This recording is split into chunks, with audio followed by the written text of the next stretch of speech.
Mesdames et messieurs, bonjour et bienvenue à cette émission spéciale dédiée à la Journée mondiale de lutte contre le paludisme, une initiative du Phoenix International Club en collaboration avec G24news.info. Aujourd'hui, à travers nos partenaires, le Programme national de lutte contre le paludisme, le PNLP, l'Alliance des dirigeants africains contre le paludisme, ALMA, et Sunka BTP, Guinea Trades, Malaria and NTD's Youth Cause Guinea, l'auto-école AMSI, nous unissons nos voix pour sensibiliser, informer et mobiliser autour d'une maladie qui continue de faire des ravages, en particulier dans nos communautés rurales, le paludisme. À travers des témoignages, des échanges avec nos autorités de la santé et des reportages de terrain, nous allons explorer les réalités, les défis, mais aussi les solutions durables pour éradiquer ce fléau. Restez avec nous pour un temps d'engagement, de réflexion et surtout d'espoir. Car ce soir, nous sommes avec un homme, un grand homme. Il s'agit de M. Alioune Camara, coordonnateur du PNL. Bonjour, monsieur. Bonjour, madame. Professeur Alioune, merci de nous recevoir. Pour commencer, pouvez-vous nous expliquer en quelques mots ce que représente la Journée mondiale de lutte contre le paludisme et le sens qu'elle revêt pour la Guinée cette année? Merci de la question. La Journée mondiale est une occasion, est une opportunité pour l'ensemble des acteurs de lutte contre le paludisme de faire de la communication, de la sensibilisation en direction des populations, mais aussi de faire du plaidoyer en direction des décideurs pour pouvoir mobiliser les ressources nécessaires à la lutte contre le paludisme. À travers cette Journée mondiale cette année, le Programme national de lutte contre le paludisme, sous la direction du ministère de la Santé, a profité pour faire le lancement de la 5e campagne de distribution des moustiquaires dans la région de Sérékol.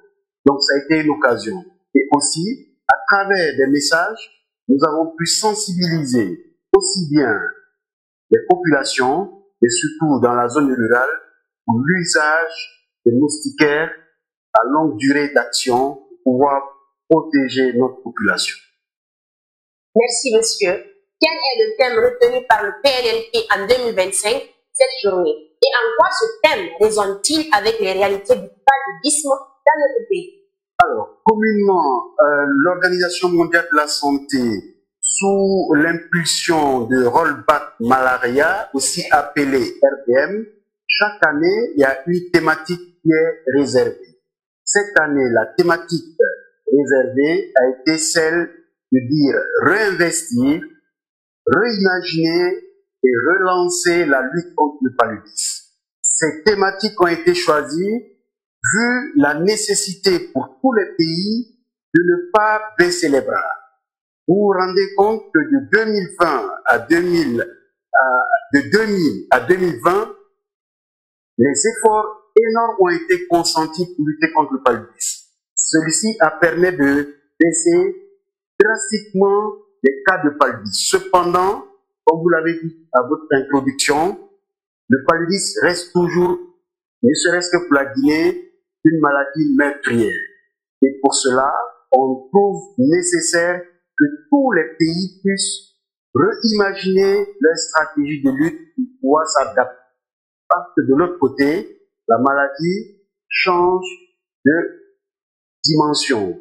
Et malheureusement, pour tous les pays, surtout les pays africains, supportent l'essentiel des cas de palu, les moyens de lutte sont en train de se minimiser.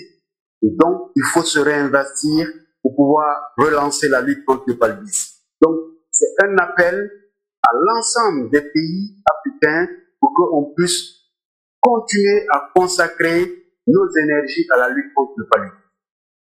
Donc, cette thématique, c'est réinvestir, réimaginer et relancer les moyens qui sont déjà mis en place afin d'avoir de meilleurs résultats. Alors, monsieur Alioune, quelles sont les dernières données épidémiologiques disponibles concernant le paludisme en Guinée? Y a-t-il des avancées notables ou des zones d'alerte particulières? Très bonne question. On va faire un peu un rappel. La prévalence du paludisme en Guinée en 2012 était de 44%. Et imaginez-vous, avec l'implication du gouvernement guinéen et surtout le leadership du ministère de la Santé, la prévalence du paludisme est maintenant de 17%. C'est une avancée majeure. Ça, c'est une avancée majeure. Et je peux vous citer un peu cette répartition au niveau du pays. On est passé, par exemple, à Karana de 66% à 21%. Ça félicite. Ouais. Et pour la région de Zérékoré, on est passé de 59% à 30%. Donc, à ce jour, la région de la Guinée forestière est la région avec la prévalence la plus élevée. Toujours avec l'accompagnement de nos partenaires, on a pu baisser l'incidence. L'incidence qui représente le nombre de cas de paludisme sur 1000 personnes. On était aux alentours de 400 cas en 2016 sur 1000 personnes qui faisaient du paludisme.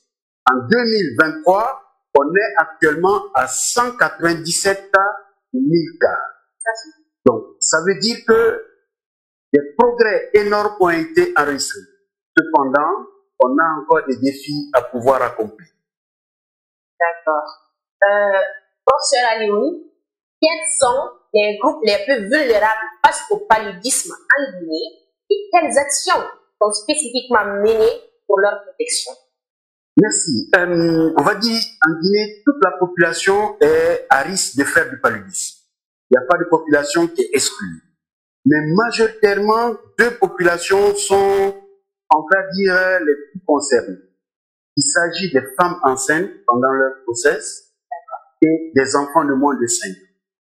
Pour les femmes enceintes, pendant leur grossesse, nous faisons de sorte à ce qu'elles prennent ce qu'on appelle le traitement préventif intermittent. Dès le premier trimestre, on exige qu'elles viennent au niveau des centres de santé pendant leur consultation prénatale, qu'elles puissent prendre des médicaments, éviter de tomber malade. Et on est passé pratiquement de 30% à près de 60% de toutes les femmes enceintes qui prennent au moins 3 doses, qui est la dose optimale pour protéger les femmes enceintes. Parallèlement, pendant que la femme est enceinte, elle reçoit une moustiquaire gratuitement au niveau de nos formations sanitaires. Et ça permet à la femme, pendant sa grossesse, d'être protégée contre les piqûres de moustiques qui sont celles-là qui transmettent le paludisme. À côté de ça, pour les enfants de moins de 5 ans, une femme accouche, de 0 à 1 an, cet enfant aussi reçoit dans nos formations sanitaires une moustiquaire pour être aussi protégé. À côté de ça, nous avons ce qu'on appelle la chimioprévention saisonnière. Au niveau de 17 districts sur les 38 que compte la Guinée, nous faisons ce qu'on appelle la chimioprévention saisonnière qui consiste à donner des médicaments contre le paludisme pendant la saison de haute transmission, donc la saison pluvieuse, pour que ces enfants-là ne puissent pas tomber malades du paludisme. Malheureusement, et comme je l'ai dit tout à l'heure, les enfants sont cette population-là qui ont le plus gros risque de pouvoir avoir le paludisme grave, qui est le paludisme qui peut arriver à avoir des cas de décès de cette population-là. Donc cette population est fortement protégée. Quelle que soit la personne, une fois que vous êtes malade du paludisme, que vous arrivez dans nos formations sanitaires, le ministère de la Santé a rendu le traitement du paludisme gratuit à toutes les personnes. Donc voilà un ensemble de moyens que nous mettons à disposition de la population, surtout de ces populations vulnérables, pour les protéger du paludisme. Donc nous devons retenir que ce sont les femmes enceintes et les enfants qui sont le plus exposés au paludisme, même si personne n'est immunisé contre cette maladie. Alors, professeur Alioune, on parle de plus en plus de pré-élimination dans certains pays africains. Où en est la Guinée dans cette dynamique régionale? Bonne question. On va dire que la Guinée est un contrôle.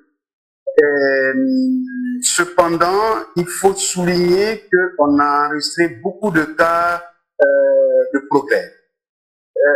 La région de Conakry, on a pu la rendre totalement en préélimination. La prévalence du paludisme aujourd'hui à Conakry est de 0,4%. Donc, on est en préélimination à Conakry. Dans notre plan stratégique national de lutte contre le paludisme 2023-2027, notre objectif est d'ajouter 2 autres régions qui sont à des prévalences très basses. Il s'agit de la région de Poké et de la région de Labé, où nous souhaitons qu'en 2027, on ait des prévalences en dessous de 5% pour pouvoir réduire progressivement l'essentiel de la population qui soit protégée. Notre vision, c'est d'avoir une Guinée sans paludisme pour un développement, on va dire, socio-démographique, socio-sanitaire, durable. C'est ça notre vision. Et nous pensons que nous allons y arriver. Déjà une noble vision. Et nous aussi, nous espérons que vous allez y arriver, car le paludisme nous concerne tous.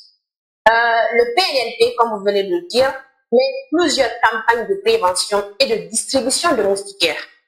Quels sont les résultats obtenus et les perspectives pour renforcer l'impact de ces interventions? Plusieurs interventions. Les principales que nous pouvons citer, c'est l'intervention majeure qui est la campagne de distribution des moustiquaires. La Guinée organise cette année sa 5e campagne de distribution de masse des moustiquaires gratuits. Au cours de ces 5 campagnes, nous avons distribué avec l'accompagnement des partenaires pour lesquels je vais citer ici le Fonds mondial à travers CRS en Guinée, mais aussi l'initiative présidentielle américaine à travers PMA USAID, où nous avons distribué près de 30 millions de moustiquaires pour ces 5 campagnes. Pour cette année 2025, nous allons distribuer à la population guinéenne près de 9 millions de moustiquaires à toute la population. Et ça, c'est déjà en cours. Et les autres campagnes que nous faisons de sorte que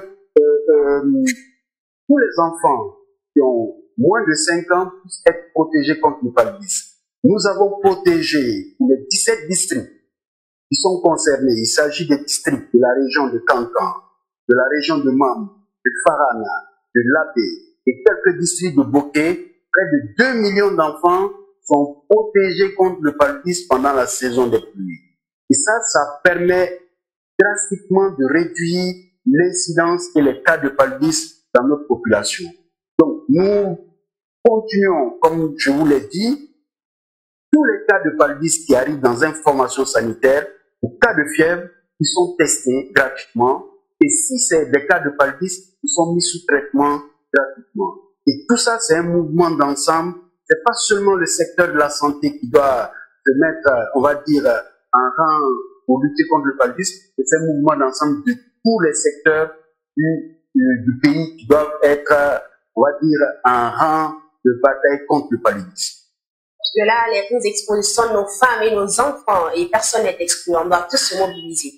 Alors, professeur Alioune, la Guinée prévoit-elle d'introduire le vaccin antipaludique récemment recommandé par le PNLP? Si oui, quelles sont les étapes envisagées? Oui, effectivement, l'Organisation mondiale de la santé a préqualifié 2 vaccins et la Guinée, depuis 2023, s'est mis déjà en route et nous avons obtenu, on va dire, partenaire, un financement pour pouvoir introduire le vaccin. Je suis heureux, avec le leadership du ministère de la Santé, à ce jour de vous dire que la Guinée a reçu ces vaccins. Les vaccins sont actuellement en Guinée. Pour commencer, nous avons ciblé 5 districts où le vaccin va être introduit.